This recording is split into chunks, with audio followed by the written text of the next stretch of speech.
you've got to have a foundation somewhere, and you've got to have that ride or die friend or friends. I know their schedule, so I know that if I'm at work, I've got 3 or 4 guys I can call that'll step in and handle stuff. My water heater blows up, I make that call, it's handled. We kind of have to be on our A game or it falls apart. And believe me, it falls apart. If I could learn something from another man who's walked in front of me, that would be wisdom. I've got to remember to be humble. The last thing my wife needs is a problem solver showing up and telling her how to fix things. Barking orders. What can I do for you? Mm-hmm. What do you need? Plug and play. Yeah. It just doesn't ever seem to work. This is your domain. You are here way more than me, okay? Because I would put that silverware drawer over here, because where you got it is stupid. Now, that's a conversation that you can have, but I don't recommend it, okay?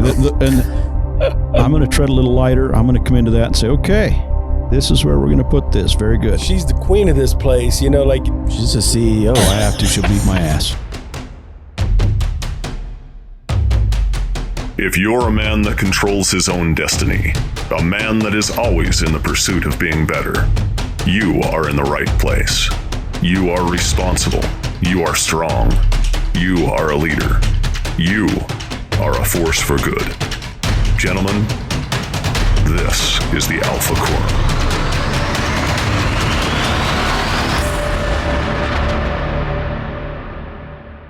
Our guest today was nominated and selected as the 2022 Alpha Quorum Father of the Year. Jason Baker and his wife are the parents of 8 children, 5 of whom are adopted. They met in the shadows of Zion National Park and have been married for 27 years. Jason has worked as a firefighter and paramedic for over 20 years. They have horses, chickens, and ducks, and their children have competed in FFA livestock shows and have restored classic cars. They've enjoyed life a little slower in their rural hometown outside of Las Vegas, Nevada. Jason, his sons, and most of the men in his family are all Eagle Scouts. He admits that his wife Heidi is pretty much the boss and teaches about some of the things that they have figured out together, and makes note of some of his regrets and things he's still working on as a man. His wife and children each wrote a surprise note to their dad that we read to him toward the end of the show. Check this out, fellas. Welcome back to the Alpha Quorum Show. Brad Singletary here. I'm super excited about our episode today. So it's Memorial Day weekend 2022, and I have... Sunday night at 5 o'clock. Yeah. Thanks, Brad. Sorry, dude. We got to make it work for everybody. Thanks, brother. But we just want to welcome to the show Jason Baker. Yay, me. Thank you, sir. So we appreciate you being here, man. It's only been like 14 years since we had a proper conversation. So glad to have you back in. About 15, actually 2 weeks shy of 15 if you want to. Well, probably more than that. But what's the history on that? Well, Brad brought my daughter to me. He called my wife and said, hey, I got this little girl that we'd already decided if we got a call, we'd take her. And so we got a call and we went, and after a few days, I guess we went right down, met birth mom and met baby and the lady that was taking care of her for Catholic Charities. You met her. Yeah, we did. And she looked at us and she said, well, you look like good parents. Here's my daughter. And literally handed Heidi her daughter. That was the last time she held her. Wow. I forgot I forgot about some of those events, some of those things. Mm-hmm. Since you're talking about it, though, I've got to share one thing. So we were doing the adoption home study. And you go out into the home and whatever, and you have to check for safety things. And Jason pulled me aside and said, hey, man, if you tell my wife we need one of those big Browning safes for our guns, I'll give you $100. Brad, Brad's a good man. I got the safe. Yes, sir. So I do. Wow. I just don't have any firearms to put in it, but yeah. So how old were you at that point? I'm trying to think how old I am now. I must have been 35. Okay. Because I'm 49 now, so I'd have been 34 or 35. And we were looking for a daughter. We'll back that up. We had 3 kids, 3 boys. We were able to have those mostly naturally. Heidi has to have them cesarean. She developed some issues. She had a uterine cancer that they ended up doing a complete hysterectomy on her and clean her up, and she's good that way. But once she realized that you could write a check for children, and not have to have sex anymore. She was totally in. So and thankfully, loves you a lot more. yeah, she loves me a lot more. So thankfully, I hope she's not going to listen to this show. Oh, she knows. I tell everybody that. So, By the way, you can't see, but you're a good looking man. I mean, well, I like to think so. I Yeah. mean, that's how I keep I have a low self-esteem and like to be validated regularly. So I appreciate that. yeah, you're welcome. Go continue. Anyway, sorry. So we got, she got that figured out. You can just buy kids. And if she'd have known that before, I wouldn't ever, had any the other way. But we ended up with Brielle, and then we picked up, Bristol. We went through another adoption agency because Brad ran off on us and disappeared. Mm-hmm. So we went through another agency, ended up with another girl. We were actually set up to adopt her little sister. Her mother got pregnant again and seen if we'd help her, and we were helping her out a little bit. She skipped on us, which we kind of knew was going to happen because baby daddy got out of jail, so that wasn't really a surprise. But got another little girl probably like a week later, just literally fell in our lap after that third one went away. So we got her. That was my youngest, Bodell. And then we had Heidi's stepsister, who died of mysterious circumstances and drugs and all that's involved in that. And we ended up with her 2 kids. Wow, So- I wondered about those youngest two. I hadn't kept in touch enough to know about those guys. Yeah. So we have 2 sets of twins. We have 2 girls. We have we're a mixed family. I have a 2 black girls, a white girl, and there's some whole Pacific Islander and Latino, everything mixed in with them. And then Bracken, my youngest boy. Bracken and Bodell are 4 days apart, so we just tell everybody they're twins. That goes over really well. Brindley and hold on. Brindley and Bristol are 9 months apart, and it's fun to see because Brielle's mom was 4'8" and 60 pounds. I mean, she was literally under 100 pounds after she gave birth, and so Brielle's full grown at under 5 foot. She might be 5 foot now with her shoes on. Bristol, her birth mother was like 6'4", played basketball, and our other 2 are pretty good size too. So the oldest daughter is now the smallest, and the rest of them are catching up. But we're mixed up. So we have a salt and pepper twins, and we have Bracken and Bodell, our youngest 2. So let's start the whole story way back. Met your wife and grew up where? Where did you guys? She was dating a friend of mine. He brought her by the house, and then she came back the next day with a bunch of her friends, and came back the next day with a few less of her friends, the next day a few less of her friends. And I told him, I said, look, man, what's your intention with this girl? Because I'm going to take her out.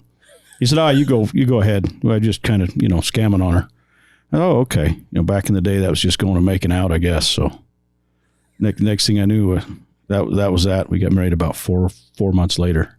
You stole your buddy's girlfriend and married he gave her it to me. He gave her to you. Best gift ever. Did you ever try to give her back? Yeah. Yes. And I'm sure she's tried to get rid of me. So where was that? Where were you got? Where did you grow up? That was in southern Utah. So she's a southern Utah girl. She grew up in the shadow of Zion Park, and I was a southern Utah boy. Okay. The town, it's not what we left. We go up there now, and it's not familiar, but like Hurricane, or where was she's a Hurricane girl, and I was a Washington boy. Okay. So it's a different world up there now. It used to be hay fields and farms, and now it's a whole bunch of old people and way too expensive for anybody to drive safely on the streets. So what made you land where you are now? We moved down where we're at. We're in a little rural town there in Moapa that's a lot like where we grew up. The kids can still do what they want to do. They can ride their bikes to school. They can ride their 4-wheelers to school. You go to the ball fields, and there's 20 Razors and 15 4-wheelers and 10 motorbikes, and as long as the kids aren't stupid, they're kind of given the little bit of freedom there, and that's good. And it's a tight enough community that we all know each other for the most part. If your kid's acting up, the neighbor's going to handle it. And well, my neighbor's going to kick his butt, and then he's going to call me, and he's going to get his butt kicked again when he comes home. I mean, that's extra. You got double. Yeah, and the kids know that, so they behave. So we don't have to. 99.5% of them are fine, The rest of them were like me when I was a kid. So I can't wait to hear how that was. So you've got these 3 biological boys. Tell me their names again. By the way, all these are starting with a B. Okay, starting from the top, we got Baxter, Bridger, Boston, Brielle, Brindley, Bristol, Bracken, and Bodell. Is that a Southern Utah thing? Do not ask me the birthdays. Kind of. My little brother named all his kids A's, and we did the B's first, so we just thought it was fun. You notice he had to take a breath right there in the middle of. I had to think about them because we got them in a different order than they are our birthdays, because a couple of them we got when they were not babies. In this town that you're from, it's spelled and looks a lot like actually the word hurricane, but you all pronounce it Hurricane. Hurricane. Okay. That's correct. All right, there we go. It's like Nevada. Yeah. It's like, so we can tell if you're local or not right away. Exactly. Yeah, So wife had the hysterectomy. You had the 3 boys. You wanted your family to grow, and then what was the process from there? Where'd you end up going? Oh, I don't know. I didn't know if it was foster first, foster or adoption first. We talked about that. We talked about fostering. We actually went through foster classes when we moved. When I first got my job in Vegas, we moved from St. George area down into where we're at now. And we were actually ready to get foster kids. We were going to foster kids. And that was one of the things when we moved that was kind of hard, because we'd gone through the classes, we'd gone through all the stuff. Ready to start that up there. Now we're moving to another state. We've got to start all that again. So we kind of put that on the hold for a couple of years because we'd kind of had enough. And transitioning, doing the same thing, but doing it somewhere else career-wise. I come down here, I've got 1 job up there. I think I had 4 or 5 I was doing at the same time. But that was, Southern Utah wages and trying to pay your bills. So is this something that you guys talked about while you were courting or during marriage, or like at what point in time were the 3 boys already here, or 3 boys were already born? That the adoption and that come up after she'd had her hysterectomy and after we'd gone through that, knowing that she couldn't have any more kids. And did she come from a large family as well? I mean, well, her parents divorced, so she's got large families with stepkids and everything on the other side. But she had 5. I have 5 brothers and sisters, so there's 6 of us. I'm the oldest of 6. So we come from large families, and it wasn't really an intent. When we got married, I didn't want any kids, and she wanted 4 or 5, and then it just kind of happened. And I don't know. I mean, I try to be a religious guy, and I've listened to that whispering in my head a lot. And there's times in my life that I have been yelled at and put into positions to where this is what you're going to do. And I can honestly say with these children that we've adopted, the first instant we got the call or the knowledge of them, I knew, especially the last 2, there is absolutely no question in my mind that we needed to take those kids. And we actually had to terminate birth dad's rights. He was in jail at the time for, a laundry list of things. He's a sex offender. He's, in my mind, he's a suspect in their mom's I want to say murder, but it was ruled an overdose. But so I knew we had to get these kids, and so we did. A lot of admiration. I just got done reading a book, The Boy Crisis. Oh, I've got it in my wish list or whatever, ready to go. The Boy Crisis, yeah. But with his research, one of the reasons there's a crisis is just a lack of men in the lives of our children, but specifically boys, and just that model. And so I didn't know this about you, but to hear you step into that space, and just a lot of admiration, a lot of appreciation I do for any man who's willing to step into that void. There are times where I think of that myself, and just kind of being an advocate and the voice for these voiceless. And so it's just, thank you, I guess is what I'm trying to say. Thank you. I appreciate it. Like I say, it's kind of, a lot of times I think we're put into positions where we get to choose. And I think you've already got to have your mind made up. you've got to have some sort of inkling of what you want to be and what you want to portray, and you just need to do those things. It's never easy. How did you learn that? How did that come to be for you? And a lot of examples from my father, my mother, who were very, I grew up in the LDS faith, and they were always very, very strong. My mother especially, she's gonna organize and run heaven when she gets there. Dad's gonna do what he's told, and that's good. He's a good man. He's instilled in me, the honesty and integrity things. I grew up in the Scouts since I was as soon as I can remember. My dad was a Scoutmaster. I mean, at 4 or 5 years old, I was running amok with the Scouts and doing things with them. He always dragged me along, and I learned those things early. And I've honestly been in the Scouts until the church, the Mormon Church quit the program. I guess the Church of Jesus Christ of Latter-day Saints quit the program because the program I think quit itself. I think it got away from the values and things it instilled in, but I still try and live by that. And even now in my work at church and, with my boys, my boys, all 3 are Eagle Scouts. I'm an Eagle Scout. All my brothers are Eagle Scouts. My uncles are Eagle Scouts. My dad's an Eagle Scout. His dad was one of the first Eagle Scouts in Salt Lake, and that trustworthy, loyal, helpful, friendly, courteous, guide, obedient, cheerful, thrifty, brave, clean, and reverent. On my honor, I'll do my best to do my duty to God and my country, to help other people at all times, keep myself physically strong, mentally straight, morally awake. I think mentally straight, morally awake.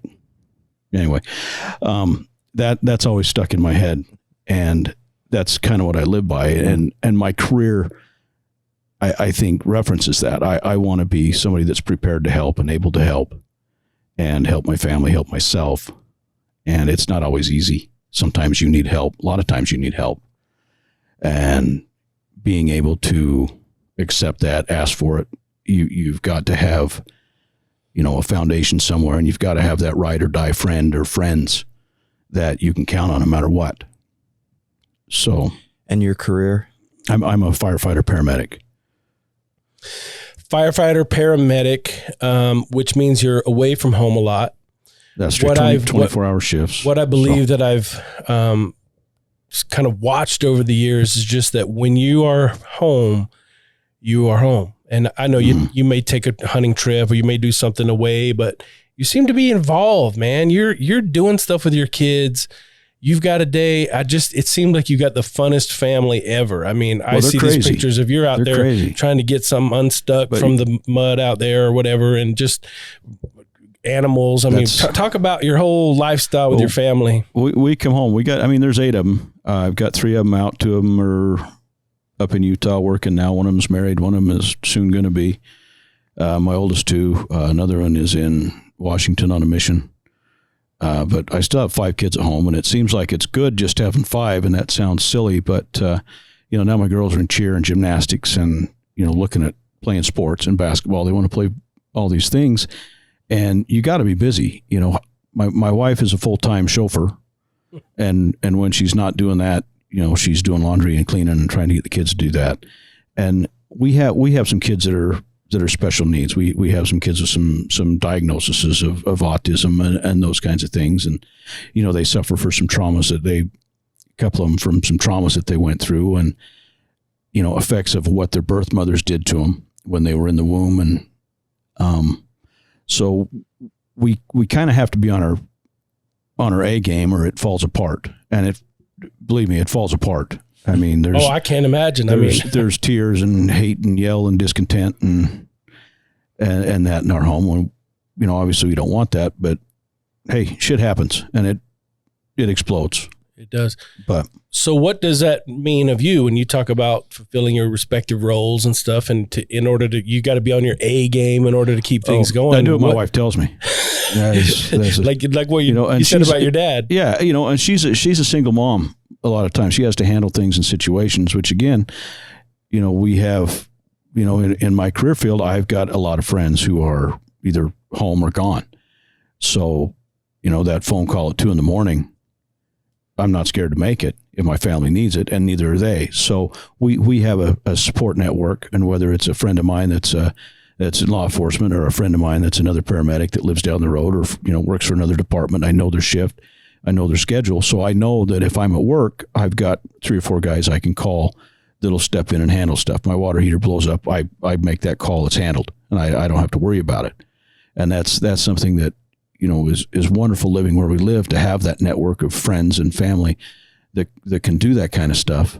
But as far as us, we've got to get up. My wife's up at 5 o'clock in the morning every school day or sooner, starting doing whatever, getting the kid off. And the it ain't seminary. ever slouchy looking. No. I just want to say these are she is, braids, and these are special, with the ethnic hair and whatever. She's doing all kinds of cool stuff. A master at that stuff. Lots of time. Yeah, and she's good at it. And she's very good at it. And the kids will scream and cry and carry on, but she sits them down. This is what you're going to do. You're going to wear your hair like this. You're not going to look trashy. You're going to look good. And that's something that she instills in them and makes them do. But she is, from 5 a.m. till the kids go to school at 9, she's up, and that's what she's doing, getting kids ready for school, finishing homework, and doing hair. And I've got kids that take a half hour ahead to do hair. So goodness. So your job, you said you just take orders and do what she wants you to do. I try I'm sure there's a way I try more and than pitch that. in where I can, and I don't do as much as I should probably, but I'll make the runs, and when she yells at them and she gives me the look, I know I've got to yell at them or go make them do the things they need to, because Dad's got to be the heavy, I guess. But I don't want to brush over that point, because I know early in my marriage, 3 boys, and my wife managed the kids, and then I would go off and I'd come home, business trip or whatever it was, and my ego would kick in, and now I'm running the show and everyone needs to play second fiddle to me. But I'm not hearing that. oh, believe me, that happens. Okay. I come home and I'm used to barking at grown men, and a lot of times my language is inappropriate for families and friends. But when I go to my safe place at work, we don't hold back on each other, and that's because the stressful things that we deal with and do. We're messing with each other constantly. We're a tight group, but I trust every one of those guys in my life, and I don't think twice about it. And when I come home from that rough play or whatever, it's hard for me to switch those gears to come from being that alpha dog and come home to having little girls tell me what to do and have my wife tell me what to do, and Yes. tears. Why are you talking to your kid like that? So They're not can a you fireman. talk about that? Can you talk about what strategies, techniques, what you do to kind of help switch that gear? Because I think that's, again, I'll just speak for myself. Like I've tripped over myself. If I could learn something from another man who's walked in front of me, that would be wisdom that I'd like to. Well, I'm not very good at it. I am terrible at that transition. A lot of times I'll come home. I got animals in a farm out there. I'll go out and feed my horses. Well, we've just got horses and chickens now, so it's easy. Sometimes we have 4-H pigs and steers and everything else. But when I'm out there, it's good for me to come home for a few minutes and just go out and pet my horse. Sometimes, my wife knows if I don't come in for a minute, just Let it be. whatever's going on out there, or whatever's going on in the house. If it's not an emergency, just let it sit. Sometimes I'll get on my horse, go for a ride. Sometimes we go fast, sometimes we go slow. And I think for me, that's my therapy. That's my time to just. Are you let it rolling out, up in the morning? Your shift? Are you showing up in the morning? I or when roll you- up.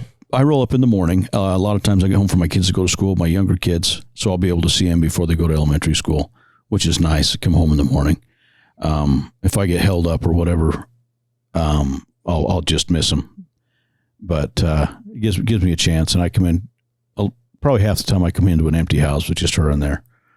And I like that you're talking about you have a little ritual though. You kind of stop by the animals, and there's a little pause before you kind of walk in, or at least on the hard days, or on a day when you might need some of that just to prepare your mind or whatever. I think that's one of the most overlooked little hacks, is just take a minute, slow yourself down before you bust up in there, and maybe that helps the days for that you. I blow through the door, it's a shit show. It's not good. And I have all my kids in tears, my wife in tears. Everybody hates me.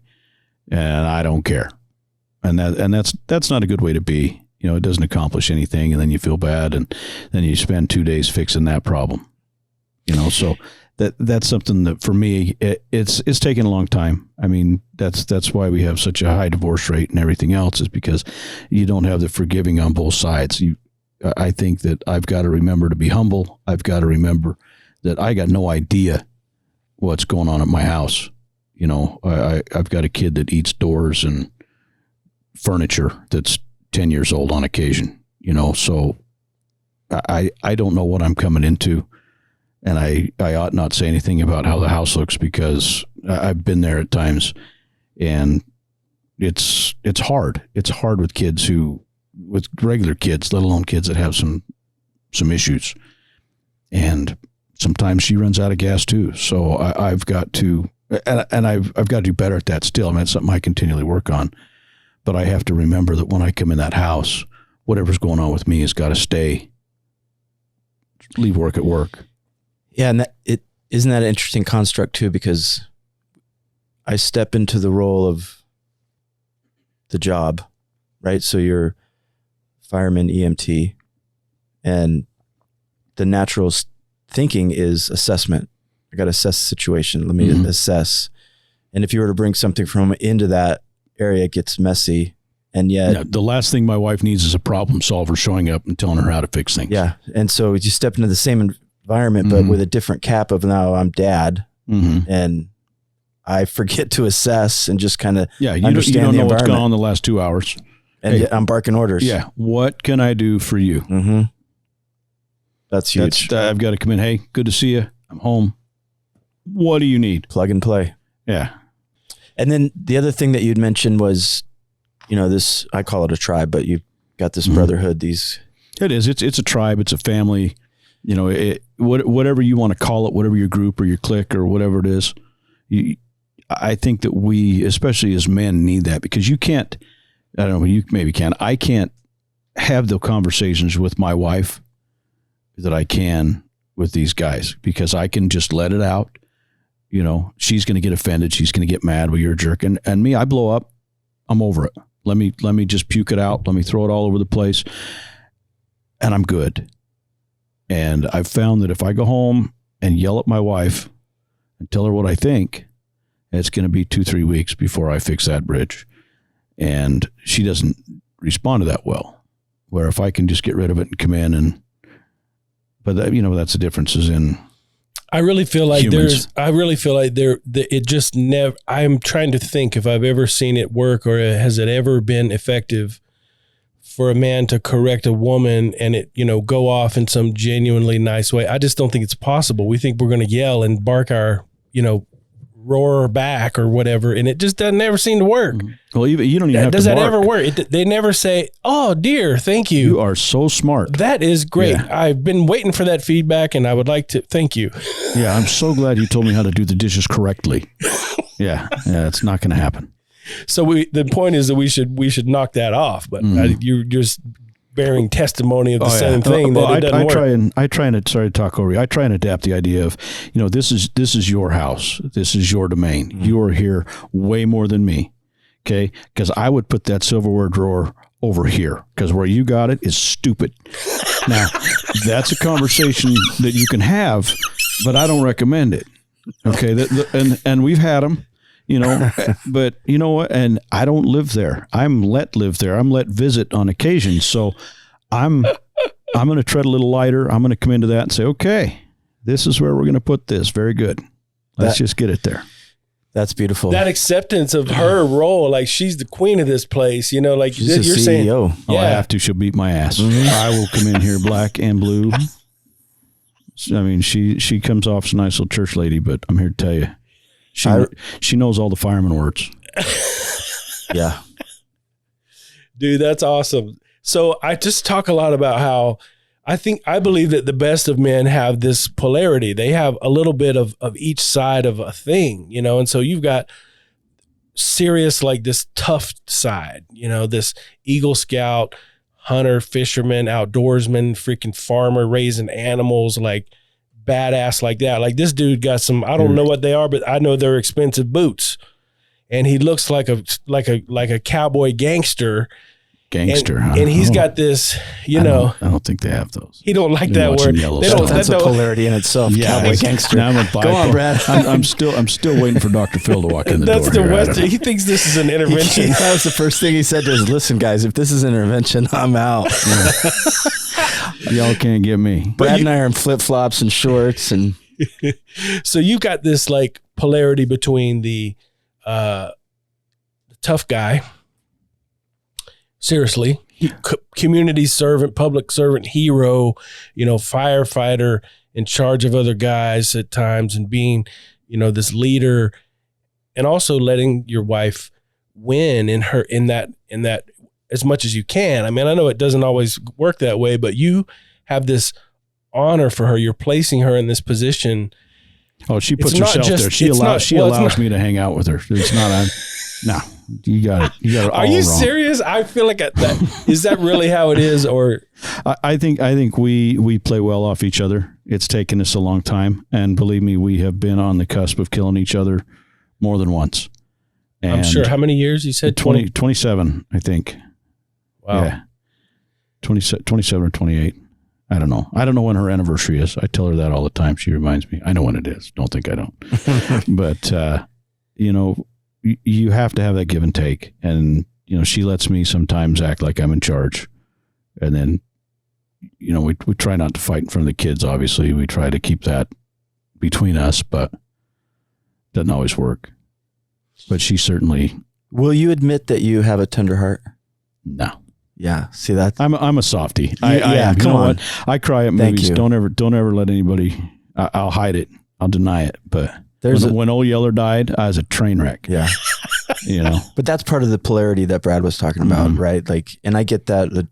Well, and I can't do that when I'm at work or on the job. Absolutely not. On the flip side of that, I can assure you that there's not an ambulance or fire truck or patrol car in this valley that hasn't been just full on balled in. Mm-hmm. And I mean that. Yeah. No, so that's what I also want to honor with you. I get the hard back. I get the joking and the lightness of it. And I think as another man, you give me implied permission to be tender and to do that so that I don't have to keep up that facade. Right. And so I think for me, that's what I love about the Alpha Quorum is us helping each other as men to have that soft front and a hard back, that it's okay to be tender. It's okay to share those feelings and share those emotions and do that on whatever spectrum is comfortable for that individual. Certainly. While also admitting that we cry and we have feelings and it's hard and we go through fear, because I think generationally, that's not what we've taught men after men. And so I totally agree. Okay. You've got to have the ability, and it goes back to, Brad's calling me bipolar. I didn't say bipolar. He was dancing around it. Polarity. I heard bipolar No, too. bi or tripolar. I don't know which one it was, but you have to be able to open up and have that softness and let that stuff out. We're just a container. If you get that container too full of pressure, you don't want to be around that because it's going to explode. And that's and I see that with coworkers and people, guys that I grew up with, and I watch that go, and I think it's they don't have that release. You have to understand yourself, figure out what your release is. We're all different, and mine's different at different times. Sometimes I just need to go take a nap. Other times I need to go for a run. Other times I need to get on my pony and go. Other times I need to go shoot something. Sometimes I just need to be alone for a few days. And other times that's the worst thing for me. I need to go grab the kids and go play in the pool or go to the lake or, take the kids fishing or just go hang out with the family. That must have taken some finesse or some, fine tuning over the years to do the self-care that you need with a large family. And just, how does she respect that? And how do you go about stating that need? Like, hey, I got to get away. You just got to be selfish. Okay. I mean, sometimes, look, I need this now.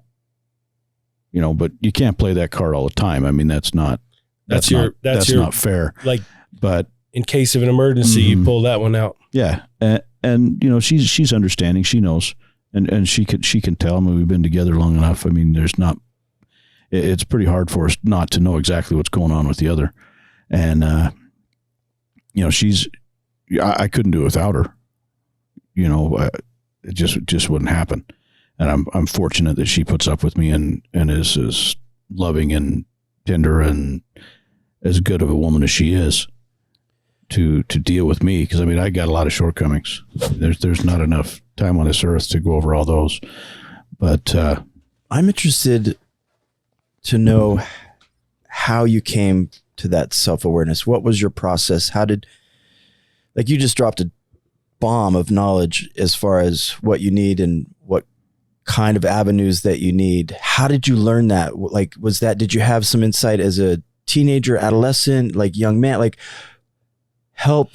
I think just as I was growing up, I seen a lot of things. My dad was a fireman. One of the things I remember as a kid, and we were up in the Salt Lake Valley. I mean, I couldn't have been very old. I remember standing on the front seat of the fire truck, leaning up on the dash, and we were up on the freeway, and I remember him with an officer pulling a couple of people out of a car and putting them up, and then they pulled a body out of the car. And I mean, my first dead body was 5 or 6 years old. And I think realizing the mortality of us, as along with watching, you know, my dad and these guys being aware of what's going on and watching them cry, watching them deal with those things, and realizing that, you know, it's okay. You know, when you have someone who's, you know, sharing something with you that's meaningful and meaning to them, you can tell, you know, in their eyes and in their heart what they're portraying to you, and those things. I think it's, you know, and I try like all kinds of get out, not to let my wife or kids see me cry or tear up. I don't like that still, but you know, the ability to, I guess I'm falling off the subject here, but it's been a lifelong thing of paying attention and watching other people explode. I've had a lot of friends I've had a few friends that have, you know, ended their lives early, whether it's alcohol or whether it's, you know, coming back from war. And I watched a couple of my buddies come back from Desert Storm that were never the same because they didn't have a way to cope with what they'd seen and done. And I guess I've been able to take a step back from that and say, okay, how do I avoid that? How do I not have these problems? And I don't know that I don't. I mean, I could probably spend some time with both of you guys, and you definitely want to. Jimmy's better. Put me in a rubber room. He's better at that stuff than me. You know,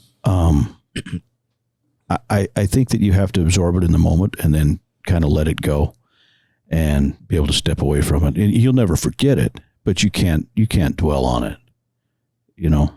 So from an early age, you were able to kind of watch your dad and be around other men expressing. Yeah, I think so. You know, and I guess that's, you know, that was probably my first recollection of that. I bring that up to him. Actually, I brought it up to him a few years ago, and he had to think for a minute because he didn't remember. And then it was like, oh my gosh, you were there. You know, what was I doing? Having my, you know, so I don't know. I probably put him on a guilt trip for that, but no, I think that's beautiful that, I didn't have that experience, and I'd actually invite you to step into, again, implied permission, right? Because my dad never cried, then I thought something was wrong, or I was broken, or I was weak, or I lacked moral fortitude, or because men don't cry. And you're having this experience, seeing that happen. So that doesn't necessarily become your perceived reality. Yeah. And you don't have to cry to let it out, but sometimes it helps. I'm curious why you said, and how serious you were and why you say you don't like your kids or wife to see you cry. Is that I is that still just I old still try. stuff hanging out? I think that's just old school thinking. I try and be the tough guy. You know, I guess that's my own. I don't know what the word is. Ego. There we go. My own ego, my own false front. You know. I wonder sometimes if there isn't. You know, I hear a lot about. I'm in a place right now where I'm just watching people. I'm just really kind of studying men and young men, and I'm trying to find what is the healthy balance between allowing yourself to feel and fully experience it and fully express it and fully whatever it is, whether it's anger or fear or sadness or any of that stuff, and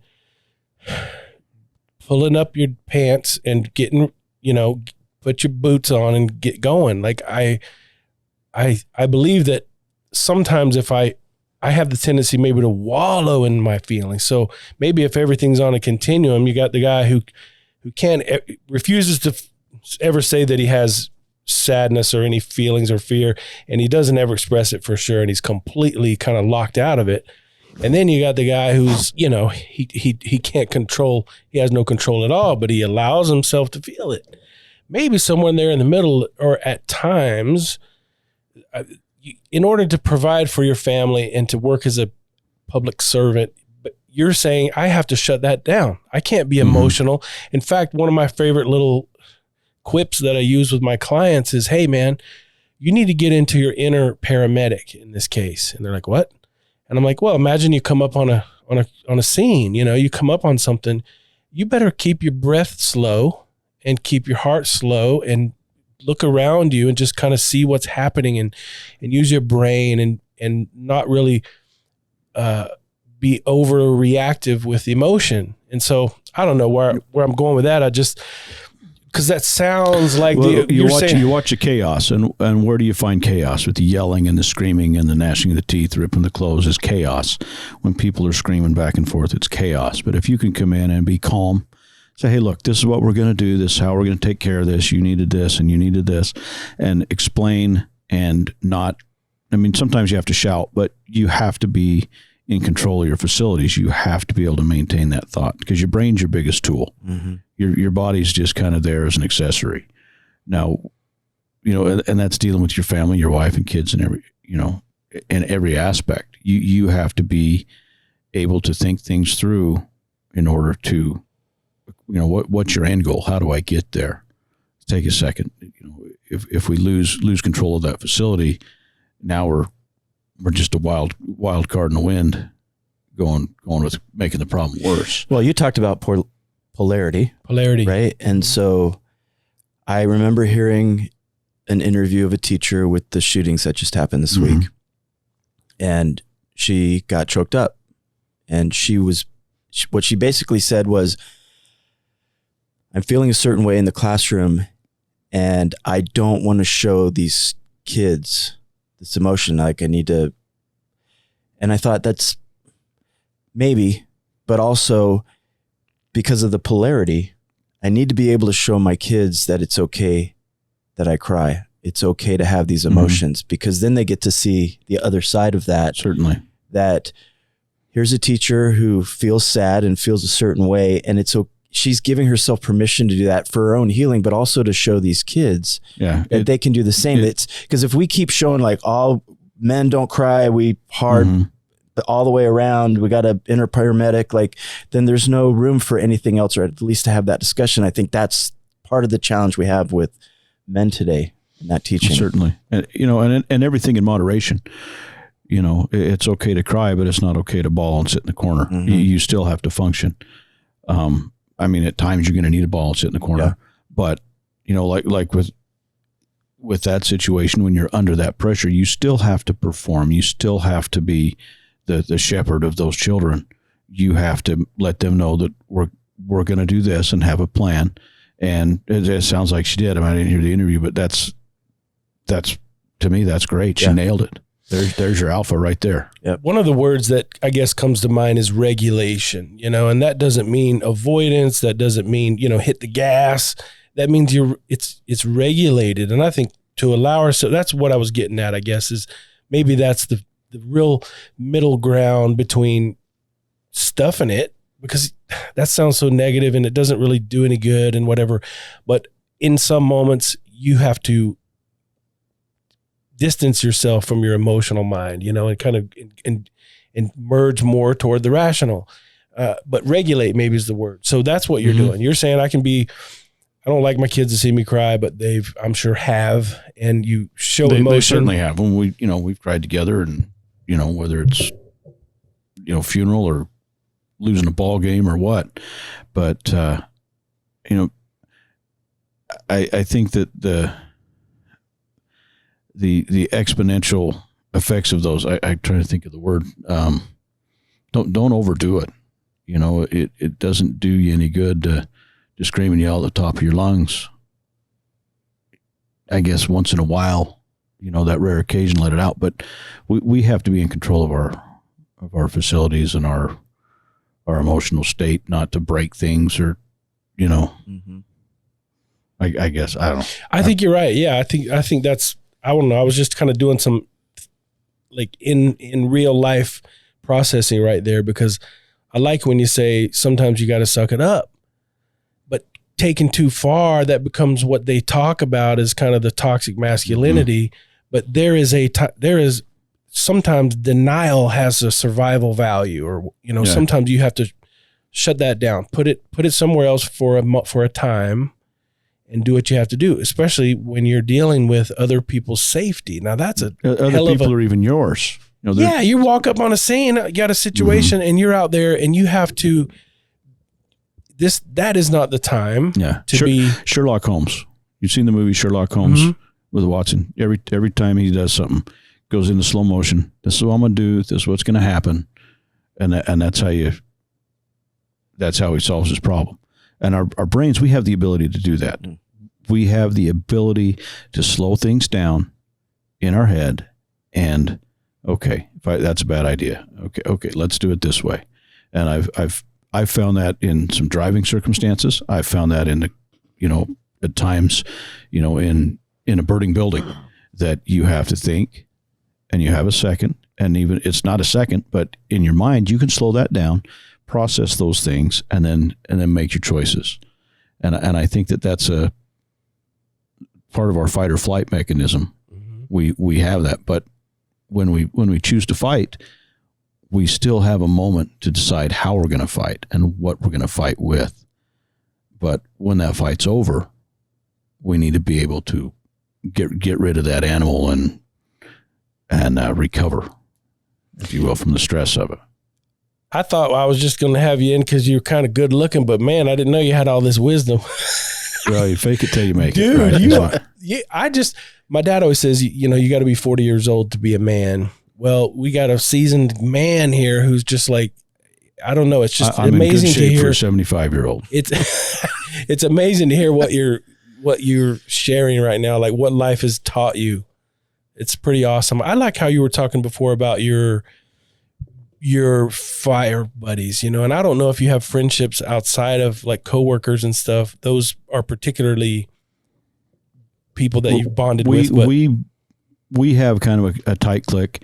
I've got guys that I talk to, once or twice a year that I worked with for 3 or 4 years that, I could call them right now and they'd be here, pick me up, give me a ride wherever I want to go. We share a lot of times some god awful, terrible things, from what people do to each other to what machinery does to people to places that we find ourselves trapped in. And you develop that bond. And I think that, cops and firemen are weird, like the military. You find out once you become a cop, most of your friends are cops. You become a fireman, most of your friends are cops and firemen. Same with the military guys, because you can relate to each other and that stress. But to have that ability, and we bust each other's balls. Oh boy. And even the girls, if you don't have a set of balls, we'll pretend you do and give it to you, because we don't play, because we got to know how we're going to react in situations. And when we're on calls and doing things, I mean, I've had to take guns from people. I've taken, I don't know how many knives from people. I've had guns pointed at me. I've got to have knowledge that guy with me or girl with me. And believe me, there's many guys that can't do it as girls can't do it, as guys that can and girls that can. But the ability to communicate without words, with tones, body positioning, you know, I got a guy I've been with for a long time. I'm thinking probably we rode together for about 10 years, I think, maybe more. And we come upstairs to his apartment, went in. You know, we get called all the time, you know, panic alarm buttons.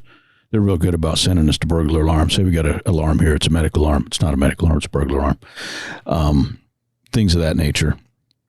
This we got called for man down. Guy in the, you know, thing says it's guy's stuck in the tub. Okay. So we roll upstairs to get there. The front door's open. That's weird. Come around the corner.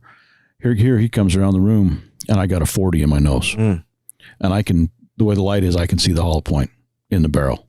Wow. It is. And I holler at him, hey, put the gun down.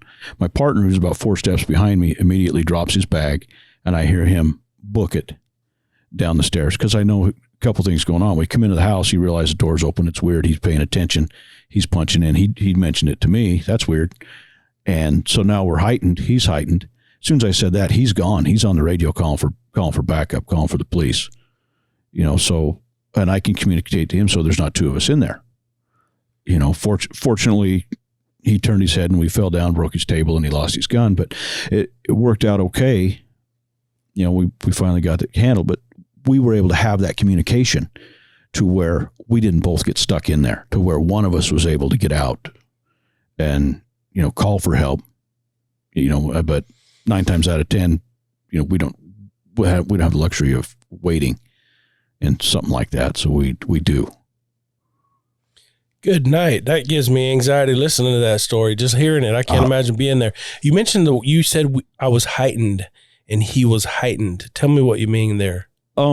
It's your spidey sense, man. Mm-hmm. You know, when you go somewhere and you're talking to somebody, you meet somebody for the first time, your general impression of them, you find somebody, you're like, something's off here. Quite, I'm not getting the whole story here.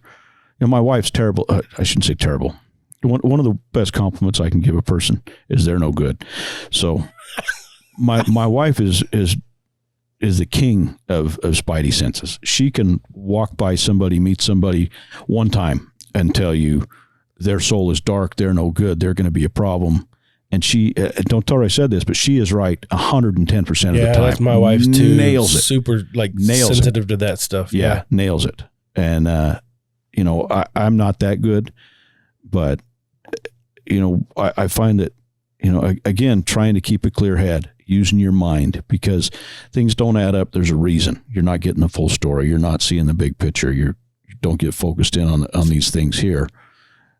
Look at what's going on around you, and that's how we get out of those situations. You know, we find that loophole that's going to let us through.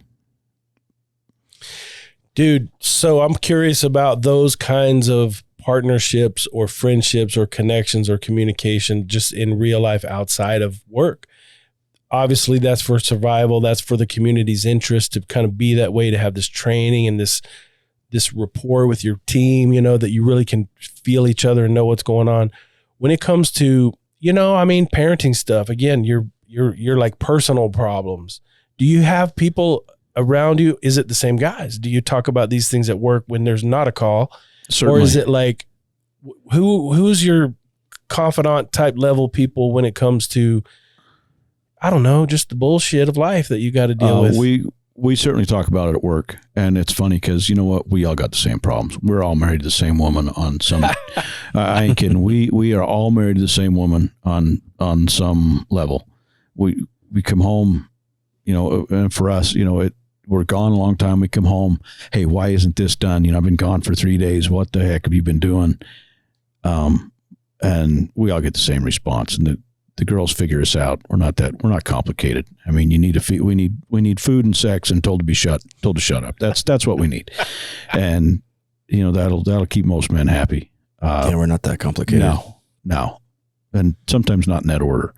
But you know, we do hang out, and even the guys that, you know, I'm not right close with, I know that, you know, we can talk to them. A lot of them, where I'm at in my ward, in my church, there's probably, I'll bet there's 40 men that are cops or firemen in my ward that we can all relate to each other. We all talk, and they don't have to be cops or firemen. You know, just having somebody there that you know is in your situation, shares your beliefs, shares your, you know, out there we're a smaller community. We all got the same ideas. We want to be left alone. We want to thrive.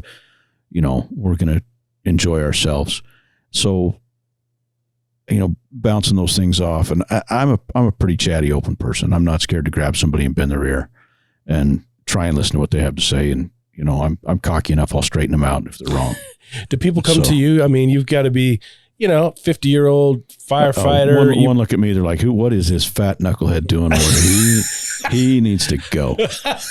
You know? No, I just wonder if people kind of lean on you that way. And I mean, my own son did that recently. I put a post on Facebook and said, "Hey, my son is looking to get into an EMT program. Anybody have experience with that?" And Jason did a little gesture and raised his hand or whatever and said, "You forget about me, dog." What? Yeah. So my son actually called you, and you guys had a good conversation. But what's your experience with that? Other people asking you things or wanting you to mentor them on through a certain decision? Well, I think that's a part of my life I'm kind of approaching where I'm looked at where I'm long enough in the tooth that I ought to have some kind of advice to pick from. You know, obviously we always try and go out of our way for those things, both, you know, church wise or personal wise or work wise. I've learned most of my lessons in life from doing it wrong. School of Hard Knocks was, you know, the easy way. That's the way I should have taken, because the way I took, I'm sure was worse than that. But, you know, I think sharing those things and sharing those experiences and just being open with people. I mean, I know I'm a very pretty man and I look very successful. I mean, I should probably retire. Thank you. He's good looking. Right. No, I'm not, man. You got to. Oh no, he's a pretty man. The backside of your pup is a better look. But, you know, share those things. Share your failures. You know, people can learn as much from your failures as if they did them themselves. Yeah, amen. If they'll listen, you know, share your successes, share your failures, and you know the path I chose isn't right for anybody but me, and it's probably not all the way right for me. I know I screwed it up somewhere. Your wife was asking if we could get you straightened out. Yeah, I'm sure she did. Did she give you a list? Because, you know, he's pulling it up right now. But so if you could talk to your 20-year-old self, what are some nuggets that you would impart with the person that you were at the age of 20? Oh man. That is a hard question. Mm-hmm. Thank you. Yeah. Yeah.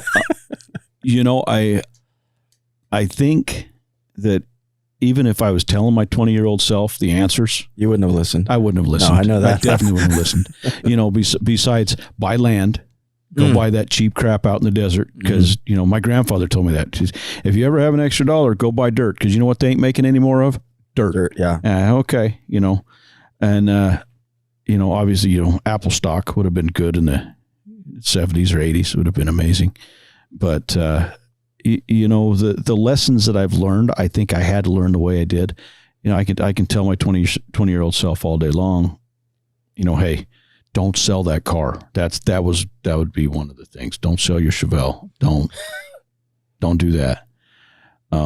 But I think that for me, I had to learn the hard way. You know, I've always kind of not really listened to anybody else. I'll research and I'll figure it out. But I was hard-headed enough that, you know, you want to tell them, be humble, listen to others. Don't think you have all the answers, because you never will. You might have some. And when you get married, you'll find out those are wrong too. But that's wisdom right there. Serious. I mean, if, you know, mama ain't happy, ain't nobody happy. I can fake it and we'll get through it, but she ain't faking it. No. And eventually I'll figure it out and I'll be happy because I'll understand, okay, you were right. Don't tell her I said that.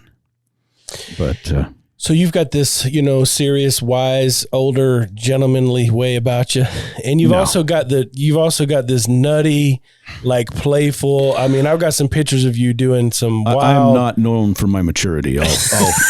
But yes, you are. You are right now. It's being recorded forever and ever. It's going to be on 19 websites on Thursday. It's going to be anyway. You do have you've got that maturity. You got some wisdom. You've learned some things. You're a magician in your career, and that you can bring people to life. Okay, you can do many miraculous. I'm half the man I thought I was. You can just do miraculous things, and so part of that I think is your ability to be goofy and silly. So I've seen some pictures of you. I don't know, a unicorn costume. What did I see before? I mean, just the wildest, weirdest things. I've got a pink bunny suit. I'm if you've pretty seen Ralphie sure on Christmas Story, that's right. My kids hate that thing. I put that on. I will embarrass my daughters to death. I have to get the picture of that. No problem with that. Yeah, pink bunny suit, clown costume. What was it? Cousin Eddie, Cousin Eddie's another good one. Shitter's full. My mother almost threw me out of her house, and I did that. I stripped down to my underwear and went and put on one of her robes.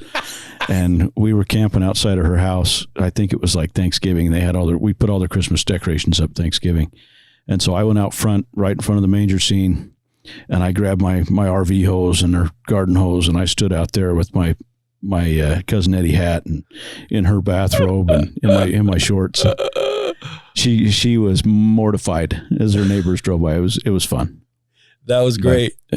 But that's not me, but that looks like my bunny suit. Yes, Dude, you got one too. I got a bunny suit. I got a Ralphie. You gotta have a pink bunny suit. I wear it Those are so cool. Are you just trying to say your Playboy's up here? Or what is this? That's right. I think the best time I had my bunny suit, we went on the church history trip, LDS church history trip, and I put it on one of the nights in the hotels, and I was running through the hotel, because the kids were all getting ready for bed and whatever. And we had to chase the boys out of the girls' rooms and girls out of the boys' rooms, and so I went through and bounced on their beds and chased them all around the hotel with my bunny suit on. That's great. So what is that about? I mean, are you just really goofy and immature and juvenile, or do you know that there is a need for dads to be fun sometimes? Well, you got to have a good time, and I've never really been a fashion icon.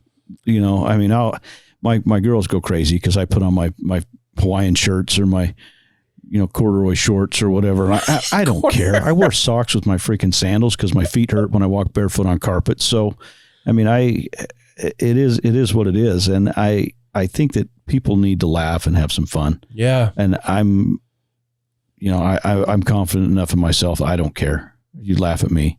I'm fine with that. I love embarrassing my children. That is paramount for me. My daughter, she just turned 15. She's had, boy girl parties and whatever. And I make it a point to answer the door when the boys show up. I'll have, like a gun part in my hand, like an AR lower, or, maybe like my pistol on my hip or something there, and she's just embarrassed. But I'm that guy. You show up to date my daughter, we're going to sit down while I clean my pistol and talk about what you're going to do tonight. I let them know I got a loader and a couple acres here and we're good. And I know all the police in the valley, so don't you worry. Yeah. My cell phone's out of town right now texting people, so we're golden. My leash is off, buddy. So you got to be able to have that fun, and I think that's part of my release. I mean, I enjoy. My wife says I need too much attention, and maybe that's it. It's all about me. So that hits home for me. You got a household of 10 people, or have at one point. Mm-hmm. I mean, you're taking care of 10. It's 11 now because I got a daughter-in-law, but I threw one out to Washington State, and the oldest, like I said, the oldest two are out living in Utah, so I'm down to 7. But here, I wanted to ask about financially, and I ain't trying to get into your numbers or anything, but like that's got to be. It's not cheap. You got a big property. I know you make decent income as 2 decades as a fire. How long you been working in that kind of work? Yeah, little over 20 years. So you got a good income, but man, that's a lot of mouths to feed and stuff like that. I'm guessing that means you're very intentional. I mean, how do you handle taking care of everybody on the money part? And again, just in a generic sense, like how do you take care of the financial? You have to choose. We're pretty open with our kids. You know, this is our budget. You know, your birthday, you've got X amount of dollars. What do you want to do? You know, this is your budget. This is you know, my girls are in cheer, and that is a financial joke. But you know, they know that's expensive, and you know, so I mean, I have to save for it. We have to plan for them. We'll plan our vacations and family outings and stuff around that, because I mean that's a full-time gig year round. Boys are so much easier. Don't have girls, dude. All boys, 6 of them. Yeah, and you know, and when the girls start syncing up, then that's a whole nother program. But the financial aspect of things is, Heidi and I have always been able to communicate those things, and she's pretty good about, you know, not blowing through money. I on the other hand have always got, you know, a horse or a gun or something I have to have, but she's pretty good about managing that. You know, we have to pay attention to our food, especially now, food and fuel, right? You know, where everything's up exponentially. We still have to, you know, you have to plan. You know, you have to put some money away that you just don't touch unless it's an emergency. And if that emergency is cheer camp or mission funds, or, you know, it is what it is. So, you know, and sometimes you do without. Were your parents open with you? Kind of. I think, I mean, we knew we weren't rich by any means. I mean, my dad was a mailman and a volunteer fireman. And then, you know, my mom, she decided that she needed to get a job later in life, and she went to job service looking for a job, and they hired her. So then she was a job placement specialist, like right out the gate. So we were okay. I mean, we weren't poor, but we were able to do things that we wanted to do. And I mean, I appreciate that question that Brad asked, because I think that's one thing we get sensitive about, or it's, you know, even the way Brad framed it, like, I don't want to get into your business, but I think we don't talk enough about that with either our children or our boys, or the Certainly. Finances and the money. And it's good to share that. It's good to share. They need to know, you know, how much things cost.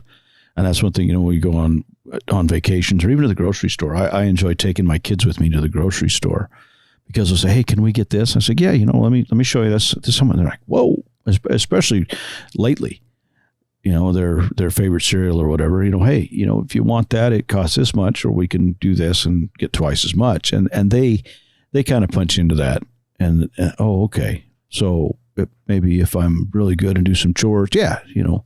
And so I think it teaches them a little bit of a work ethic or a value to things, rather than everything's just handed to them. And I'm terrible. And my parents were really good at that with me, but trying to balance those things out, I think is certainly hard. So I got kids that I can't talk about any kind of finances with, like, hey, you know, we're a little tight this month, because it'll be, oh my gosh, I don't want to turn on my light. I don't want to, you know. So, I mean, all my kids are different in that aspect. You know, some of them I could sit down and show them the numbers by the numbers, and, oh, okay. And others, I just, they can't relate or comprehend it. So, you know, personalize it. Yeah. Sorry, we're just jumping around here to just before we wrap up, but I'm just so fascinated by your whole family. When it comes to your relationship with your kids, well, and your wife too, you've got limited time off and apart, and you got children with special needs. How do you handle time with wife, and how do you handle time with, like, you know, each kid? I don't know if you have even brief little, you know, trip to the hardware store or whatever, just some kind of one-on-one, you and them. I've seen pictures of that, but I wonder, how do you keep on top of that stuff? We try and, well, with me, I try and take that when the opportunity presents itself. My oldest boys, my oldest 3, I really missed out on a lot. I really did, because I was working too much. I was trying to go to school and work. There was a time when I was working at a hospital for the fire department, I work for my in-laws fixing this heavy equipment on the side, and I'm working, 56 hours a week at the fire department. I'm working 36 hours a week at the hospital. I'm working all day Saturday or whatever day I have off. And that turns into dad's home, 2 nights a week. You start pushing that 100-hour a week envelope, and life goes by. And I missed a lot with my kids being younger, thinking that I needed to have that money to survive. And it didn't matter. We'd have survived without it. And there's a lesson for your 20-year-old self. Yeah. Because that's time I can't get back. That's one of my greatest regrets, is working so damn much. Yeah. Because I was burning the candle at both ends and lit it in the middle. And I did that for about 5 or 6 years. And that was too much. And it almost cost us our marriage. It almost cost, just too much. And, I was blessed to be able to come down here from where I was at and what I was doing, to where I could still, make ends meet and still have that balance. And that's the thing is balance. It's not about money. It's not about, I cannot ever get that time back with my kids, and my relationship with those boys suffered.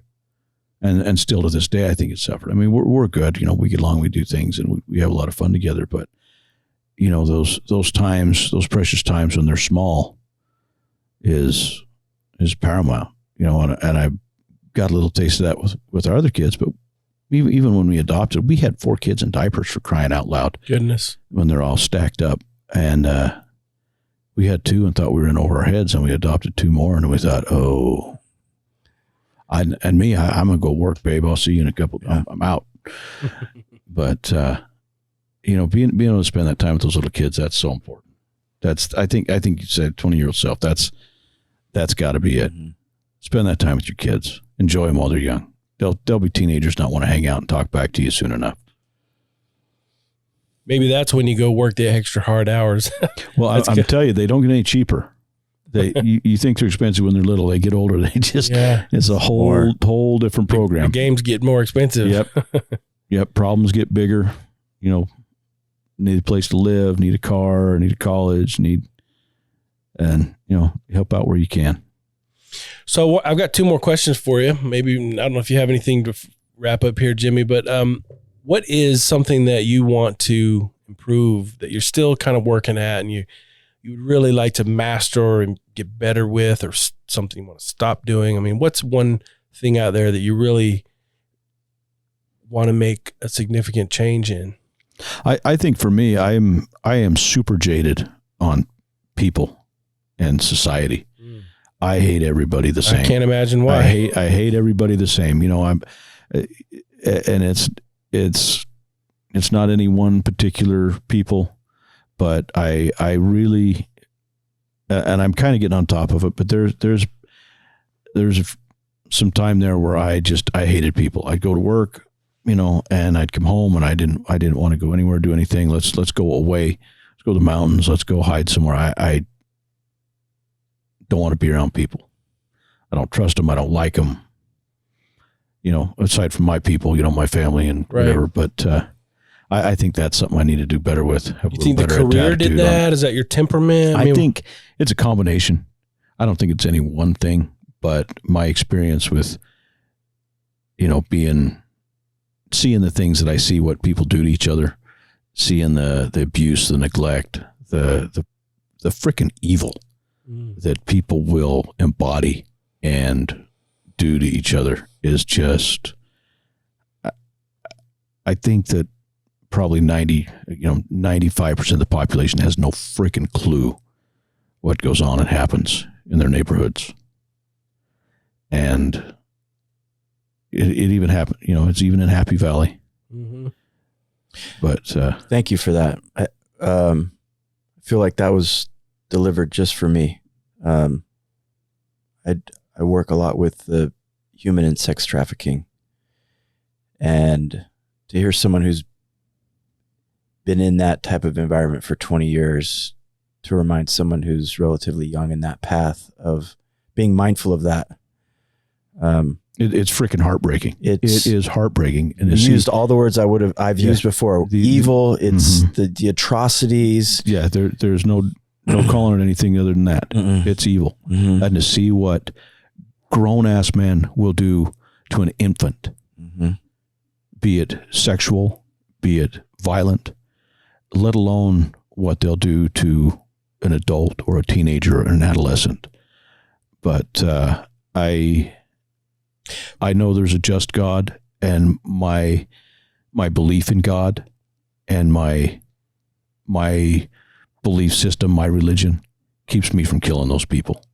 And I say that with as much conviction as I can tell you, because there's people out there that I have come across and I have been very close to when very near after these things have been done and committed, that I would really love to see a bolt of lightning just take them.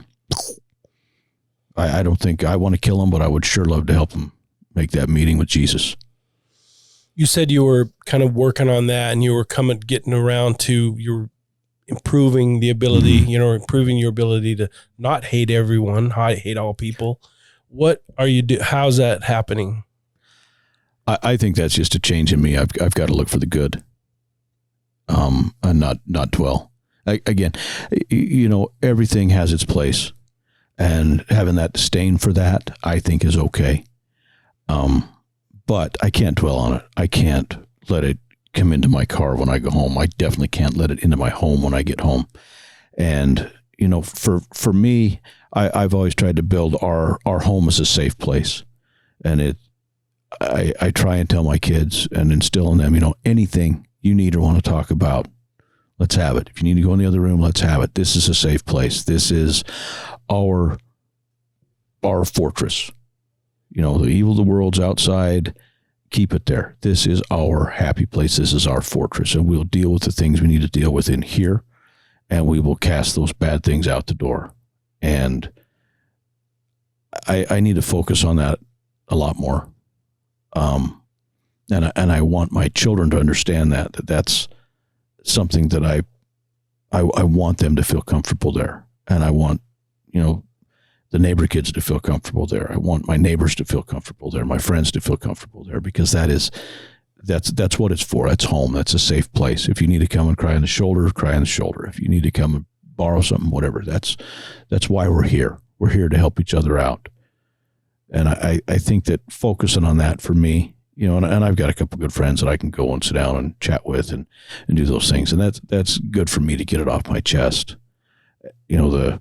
The calls we have or the things that we see and do. And, those are etched. Those are never leaving, but I've got to be able to compartmentalize that. And occasionally you get a smell or a sound or something that brings it right back in your face. And you got to be able to open that door and say, okay, let's everybody get organized again. Okay, we're good. Put it over there and then focus on the good that's in front of you. I said I had 2 questions, but I really have another one. So I'm curious, if it's not too personal, have you ever talked to a professional, even from when you were a kid, through adulthood, through marriage, through all of your things that you've done with, your job, experiencing trauma? Because that's something a lot of dudes are afraid of. And I'm wondering if you've ever talked to a mental health person, just even on a brief. I'll tell you the scaredest I've ever been for getting a job. When I was down here, they sent me in with a guy. They gave us this a 2,000 question test, and then the shrink come in, and after we got all the answers, they took us back, and I'm sitting there with 15 other people, and these guys are going in 5-10 minutes, they're coming out. They're going in 5-10 minutes, they're coming out. I spent 45 minutes in there with this guy. I'm thinking, I'm done. It's not happening. And, I left, and he was laughing and kidding and joking with me, and come out, and what the hell happened, Baker? What are you doing in there for you're in there for an hour, man. What? I don't know. So clearly there's some puzzles here, but that's really been my only experience. We've had interviews for our adoptions, and we've had, when you've come out to our home or sent the others out, home studies and those kinds of things. And I'm surprised we were able to adopt anybody with the crazinesses of my house, but would you if you felt like you needed to? I mean, maybe you've maintained, you've got a lot of good habits, you have a lot of, you've got your spirituality, you've got, some just strong family values, a lot of good things going on. If you felt like you had crashed and burned, or your marriage, or would you go to talk to someone like me or Jimmy if you felt like, Jimmy maybe, nice. That's fun. No, I there's a time and a place for everything. And there's times when, and I've recommended people to go and see professionals that have come to me to talk. And, I'm not trained in the mind shrinkage that you guys are. I don't know what to call it, but that's pretty much it. Yeah. I mean, you take those compartments and open them up and figure it out, sort it out, put it back. I think I would. I mean, I don't know. I'm sure there's been times in my life where I probably should have. Probably would have saved me some heartache, but I'm that guy. I like to run into the wall a few times before I get settled in. But get out there, gallop on your horse. That'll heal some things. Yeah, actually, no. I haven't been able to ride a horse for about a month now. I had a little incident. Oh, so. What'd you do? What happened to you? I got a new horse. See, I'm learning my hobby. See, I'm learning how to rope and be a cowboy. I'm more of a groupie. I'm more of a roping groupie. But anyway, I was out of position, and I pushed it a little bit harder than I should have, and it was a new horse for me, and it hadn't been really roped on for quite a while, and I kicked it up, and it started hopping when we were going, and it didn't do too well. So I tore my groin. I don't recommend that. I tell you right now, that is something that you don't want messed up. You want that intact. You're like you're just like an all-American, dude. I don't know. You got horses and chickens, and you're like breaking this new horse, learning how to rope. No, it wasn't a new horse. It was new to me. The guy that had it was like, man, I had that for 15 years. Never hurt me. What do you do to my horse? I don't know. You give me a brand new truck, I'll make it break down. So last question, and then I have something else here. What is the most alpha thing about you? And by that, we've been trying to kind of clean up what we want to say about that, but that is just your highest, noblest, most gift, the talent that you have that is very strong in you, and that you can really recognize as maybe a gift or a talent, some special strength that you have. What's the best thing about you? Well, I hope that it's being a man of my word. And I think that, if I tell you I'm going to do something, it's going to get done. And if you ask me to do something, I tell you I'm going to do it. I'm going to do my damnedest to get it done. And I think that's, being true to my word, I think is probably back that up with your actions. That's some of the good stuff, man. You have this old soul, and living in this, I'm not that old, and in this modern world. I've been saying your soul is old, but you've got some really awesome, I really appreciate you being here today. Jimmy, you have anything you want to share or ask or anything before we wrap up here? No, I appreciate the questions. Thank you. Just appreciate what you represent and your service. I think that's a really appropriate answer of just cherishing your word, right? The 4 agreements, like that's a big deal. And I can see the Eagle Scout, the Boy Scout is really helped to instill that. And, I appreciate even, you're sharing earlier, just the softening of your eyes when something very tender came to your heart and your mind. And so thank you. It's a pleasure. I'm kind of baffled that you guys asked me here. I guess nobody else would show up, or you not on Memorial Day weekend. It's Sunday at 5 o'clock. Hey, I got weird times off, so I don't go anywhere on the holidays. I'll wait until the middle of the week and go places, because I know what it's like out there right now. So part of the reason that we wanted to invite you here is because you were nominated and selected from the Facebook group of about 1,600 men throughout the world as the nominated and selected as the 2022 Alpha Quorum Father of the Year. Jason has there must be 8 some children. slackers out there. No, you're the cream of the crop. I don't know about that. So just to verify, because I didn't want to just go by Facebook pictures alone, I actually asked your wife and children to tell me if that is true, if this could be real about you. And here's what your wife said. Her name's Heidi. Mm-hmm. The thing I love most about Jason is that he always makes me laugh. He'll do anything to make me and our kids have a good life. Baxter. My father is the most selfless and giving man that I know. Bridger. He's always willing to help anyone. Boston. He will always go out of his way to help anyone in need. Brielle. Dad is a good dad because he helps me when I'm sick and takes care of me and helps other people too. Brinley. I love my dad. Dad is the best. He helps learn the easy and hard things in life. He helps me when I'm sick and he helps me with all my problems. I love my dad. Bristol. I love my dad because he's always there when I need him and he helps me and my siblings become the best version of ourselves. Bracken. My dad is awesome. I love that he takes me fishing in the Rhino and to fun places. Bodell. I love my dad. I love that he takes me to Disneyland and he is also a big show off, but I still love him. Dude, Man, you got me looking for the tissues. I know, I love it. Jackwagon. I hate you guys. This is what a beautiful. I hate my kids. So we have a couple of that stuff. have a couple things I don't. for I you. love So I made these shirts and hats and nobody will buy them. I was giving Like, them. I don't understand I was that. giving away for free. I was only going to All charge right. the shipping, damn it, and That'll nobody work. would even. So I've got a couple stickers here. We'll pass that around to Jimmy.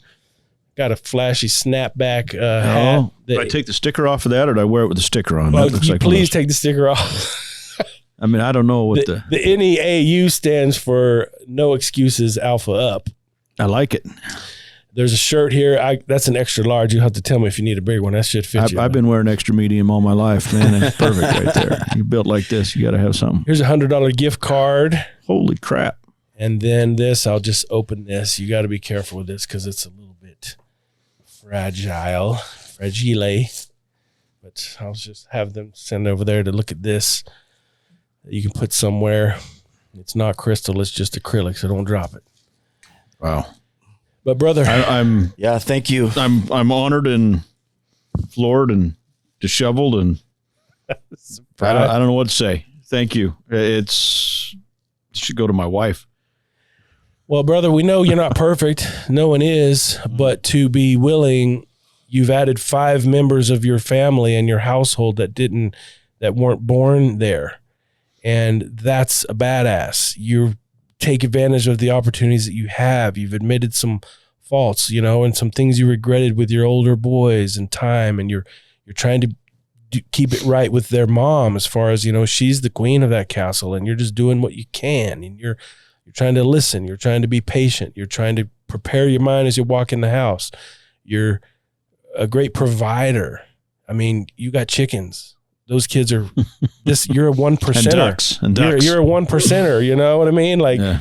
seriously, I just believe that you've got some incredible values. You do have a kind of a rough old school John Wayne way about you, but that's probably, there's some of that's missing in the world. And we could add that as well as your tender side. The part that choked up here, just so everybody knows, he did actually, there was a couple of tears that kind of I deny it. swole. I bet Brad $100 we could get you to cry. So thank you for that. You're welcome. It's easy. It's not, Anyway, congratulations on that, man. And thank you for being here. You have a great you. voice for this. You are an excellent speaker. I've got a face for radio. I know that. No, dude, seriously, we're going to have you back because I know that there's a lot more. We can't get it all in 1 hour show here or whatever, but appreciate what you bring to this and what you've done to share with our community. And you've just sacrificed a lot. You've sacrificed a lot of your own time, your family time, a lot of gas money from where you live to where you work. And I just really appreciate you as just one of the best men that I know.